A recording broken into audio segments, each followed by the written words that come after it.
Baik. Alhamdulillah baik. Jadi hari ini Ibu kan saya minta waktunya sedikit ya kan.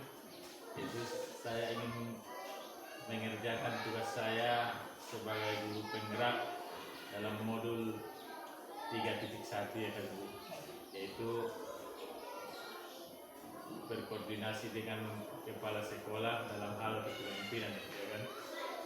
Nah, gini Bu. Jadi selama ini bagaimana Ibu mengidentifikasi kasus-kasus yang merupakan dilema etika atau budik moral? Ya, terima kasih Pak.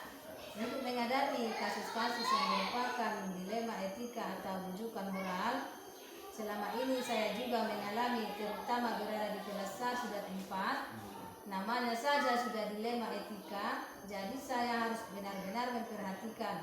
Apabila saya mau menyelesaikan masalah tersebut, artinya dalam menyelesaikan masalah tersebut saya harus melihat permasalahan yang satu dan permasalahan yang satunya. Lagi karena kedua permasalahan ini kan hampir sama. Jadi saya harus memperhatikan resiko-resiko apa nanti yang terjadi pada permasalahan dalam hal tersebut. Tentunya saya menyelesaikan dulu dengan resiko yang sangat rendah dulu, yaitu saya berikan. Oh, jadi menyelesaikan masalah yang resikonya yang lebih rendah dulu ya kan Bu ya. Jadi untuk kasus-kasus di mana ada dua kepentingan yang sama-sama ya Bu, benar atau bisa juga sama-sama mengandung nilai-nilai kebalikan dalam menjalankan pengambilan keputusan ini Bu. Kalau saya tetap berpegang pada nilai-nilai kebaikan universal dalam menjalankan keputusan tersebut yang terdampak pada terciptanya lingkungan yang positif di dalam lembaga kita yang juga kondusif serta aman. Kira-kira Ibu langkah-langkah atau prosedur yang bagaimana yang Ibu laksanakan Ibu? Dalam menyelesaikan masalah tersebut, langkah-langkah atau prosedur yang saya ambil yaitu saya melihat kedua permasalahan tersebut, yaitu kedua saya menentukan siapa yang terlibat dalam permasalahan, permasalahan tersebut, serta saya juga mengumpulkan fakta-fakta yang terkait dengan kedua permasalahan. Jadi kita lihat dulu siapa saja yang berkepentingan ya kan. Kemudian kita melihat fakta-fakta dan mengumpulkan yang ada ya kan Bu. Kemudian Ibu, hal apa saja selama ini yang Ibu anggap efektif dalam pengambilan keputusan dalam kasus dilema etika ini? Dalam menyelesaikan dan pengambilan keputusan ini, saya tetap berpegang teguh pada filosofi Bapak. Pendidikan kita yaitu Ki Hajar Dewantoro yang berbunyi Ing Ngarso Suntulodo, Ing Madya Mangunkorso, Uri Handayani. Jadi dalam pengambilan keputusan ini tetap berpihak pada siswa. Yang penting intinya berpihak pada siswa ya kan. Selain itu Bu, hal apa saja yang selama ini menjadi tantangan dalam pengambilan keputusan pada kasus-kasus dilema etika? Hal-hal yang selama ini menjadi tantangan dalam pengambilan keputusan pada kasus-kasus dilema etika yaitu saya harus mengambil keputusan antara individu dengan masyarakat. Artinya dalam pengambilan keputusan ini baik menurut saya, tetapi ini di masyarakat tentu baik. Yang kedua yaitu rasa adil dan keikhlasan. Biasanya kalau kita sudah memutuskan ini sudah adil, tapi berupa tentu kita bisa ikhlas dengan keputusan tersebut. Yang berikutnya yaitu kebenaran dan kesetiaan. Jadi ini sudah benar keputusan ini, tapi menjalankannya itu belum tentu kita bisa konsisten atau setia dalam keputusan itu. Oh, jadi itu tantangannya ya Bu tadi kan. Sekarang Ibu kira-kira apa Ibu mungkin ada sebuah tata cara atau jadwal tertentu dalam penyelesaian suatu kasus Ibu? Ya, saya tidak ada tata cara tertentu ataupun jadwal dalam penyelesaian masalah. Di situ ada masalah, di situ diusahakan diselesaikan. Oh iya. Jadi bagaimana besok kalau misalnya masalah itu tidak bisa diselesaikan Ibu? Langsung ya kan? Kalau permasalahan itu tidak bisa diselesaikan pada saat itu juga, saya harus berkoordinasi dulu dengan orang-orang yang ada di lingkungan sekolah. Misalnya dengan teman-teman guru, walaupun tidak dengan guru bisa dengan komite, dengan wali murid maupun dengan tokoh masyarakat seperti itu, Pak. Jadi faktor-faktor yang selama ini yang dapat membantu ya Bu. Kemudian dalam pengambilan keputusan dalam kasus dilema etika, apa Bu faktor-faktor yang selama ini dapat membantu Ibu dalam menyelesaikan ini? Seperti ini yang sudah saya sampaikan tadi dalam masalah penyelesaian hal tersebut, saya berkoordinasi dulu dengan teman-teman yang ada di lingkungan sekolah dengan berbekali itu saya mendapatkan maupun solusi permasalahan tersebut. Jadi dengan berbekal itu bisa solusi didapat ya Bu, ya kan? Ya. Kemudian Ibu, sekarang pertanyaan yang terakhir dari semua hal yang telah disampaikan, kira-kira pembelajaran apa yang dapat dipetik dari pengalaman Ibu ambil ketika mengambil keputusan dalam penyelesaian sebuah dilema etika Ibu? Dari semua yang sudah ada sampai ke Bapak tadi, yang menjadi pembelajaran bagi saya sendirilah adalah dalam pengambilan keputusan itu tidak bisa serta-merta, harus ada beberapa pertimbangan yang nantinya kita tidak akan menyesal dalam pengambilan keputusan tersebut. Dan tentunya keputusan tersebut harus berdampak kepada siswa dan kepada warga sekolah khususnya seperti itu, Pak. Jadi tujuannya tetap kepada siswa ya Bu, ya kan? Ya. Jadi kita perhatian dalam mengambil keputusan dilema etika. Demikian wawancara saya hari ini Bu. Sebelumnya saya mengucapkan terima kasih atas kejayaan dan juga waktunya hari ini Bu, ya kan? Sudah meluangkan waktunya sebagai narasumber wawancara hari ini. Saya akhiri dengan salam. Assalamualaikum warahmatullahi wabarakatuh. Waalaikumsalam warahmatullahi wabarakatuh. Ya. Ya.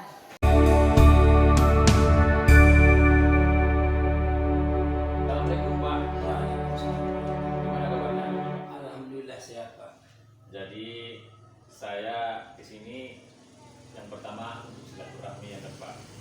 Kemudian yang kedua, saya ini mau melengkapi tugas saya di modul 3.1, yaitu melakukan wawancara dengan topik pengambilan keputusan dengan bagaimana Bapak dalam mengidentifikasi kasus-kasus yang merupakan dilema etika atau bukan moral Pak. Jadi begini Pak. Kasus dilema etika ini merupakan situasi ketika kita harus memilih dan memutuskan antara dua pilihan, di mana pilihan itu benar secara moral, tapi bertentangan satu dengan yang lain. Sedangkan bujukan moral benar dan yang salah itu harus kita pilih salah satunya. Oh, jadi kalau dilema etika itu Pak, benar lawan benar ya kan? Iya Pak. Kemudian kalau bukan moral itu yang benar lawan yang salah ya Pak.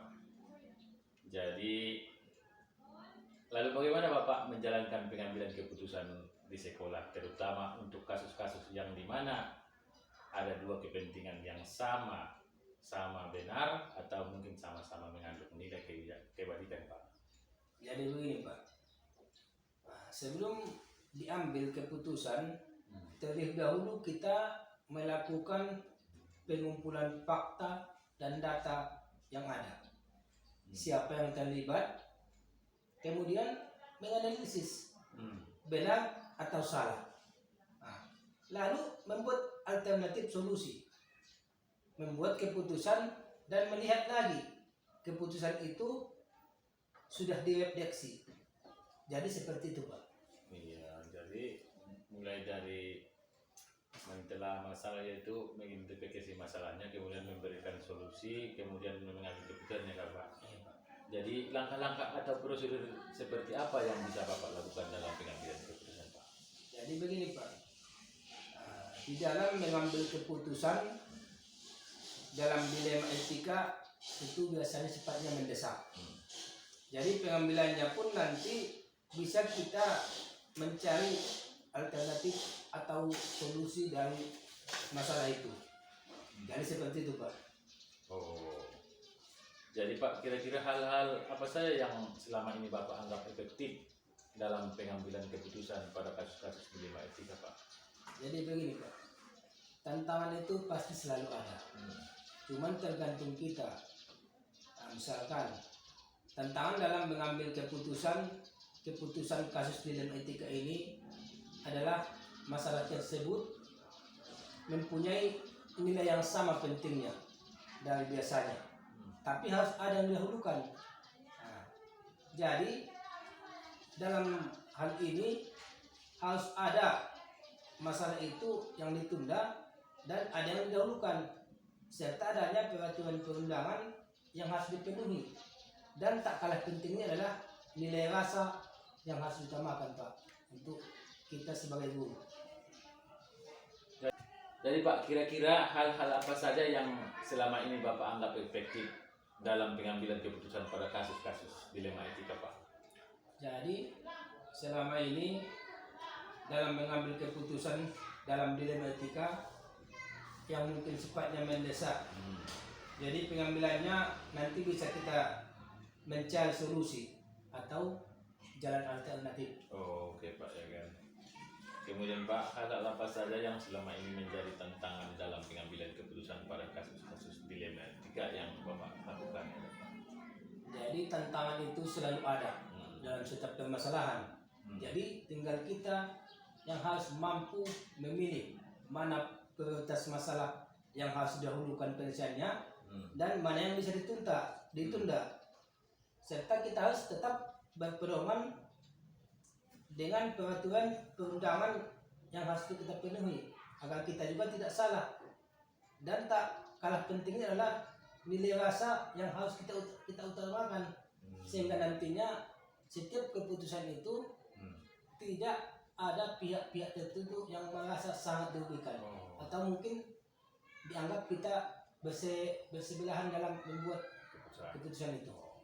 Jadi kita harus melihat perundang-undangan ya kan Pak, melihat yang namanya keputusan itu apakah merasa tidak ada yang dirugikan, yang penting adil ya. Nah, itu intinya harus adil dan kedua belah pihak bisa menerima keputusan kita itu. Pas, Pak. Jadi Pak, adakah seseorang atau faktor-faktor mungkin yang selama ini membantu atau memudahkan Bapak dalam mengambil keputusan dalam kasus-kasus dilema etika Pak? Ya, jelas kalau pihak itu harus ada Pak. Iya. Karena kan kita itu merupakan suatu sistem. Menghadapi kasus seperti itu biasanya saya berkonsultasi dengan rekan sejawat terlebih dahulu, dengan rekan-rekan guru. Kemudian apabila perlu kita teruskan kepada kepala sekolah, kepada teman-teman kita kepala sekolah, mana tahu ada yang sama kasusnya, mungkin bisa juga dengan komite sekolah dan orang tua siswa, sehingga kita betul-betul mendapat informasi yang jelas tentang penanganan kasus ini. Yang namanya kita kan sebagai komunitas di sekolah ini, jadi pekerjaan itu tidak semata-mata saya sendiri yang menangani, tapi kita bersama-sama untuk menuntaskan masalah itu. Oh, oke. Jadi bersama-sama bisa dengan guru-guru ya kan, bisa dengan komunitas atau bisa dengan masyarakat ya kan Pak? Iya Pak, jelas ada pendapat dari orang lain, bukan pendapat kita saja gitu Pak. Bisa jadi pertimbangan ya. Iya, Pak. Ya, dalam pengambilan keputusan itu kita harus melibatkan orang-orang sekitar kita, mungkin dari rekan sejawat atau komite, kemudian wali murid ya kan Pak? Iya Pak. Mungkin menjadi dapat nanti keputusan yang terbaik dari berkonsultasi dengan rekan sejawat, komite ataupun masyarakat yang lain. Sehingga nantinya Pak keputusan ini menjadi keputusan bersama, bukan keputusan sepihak. Jadi keputusan yang adil. Iya Pak. Ya, baik Pak, demikian wawancara saya hari ini dengan Bapak ya kan. Saya mengucapkan terima kasih atas kesempatan yang Bapak berikan kepada saya untuk saya wawancarai. Sekali lagi Pak, saya mengucapkan terima kasih Pak. Terima kasih Pak. Sama-sama Pak, semoga ilmu nanti bermanfaat dan bisa diaplikasikan untuk teman-teman yang lainnya. Terima kasih, mudah-mudahan ya kan Pak.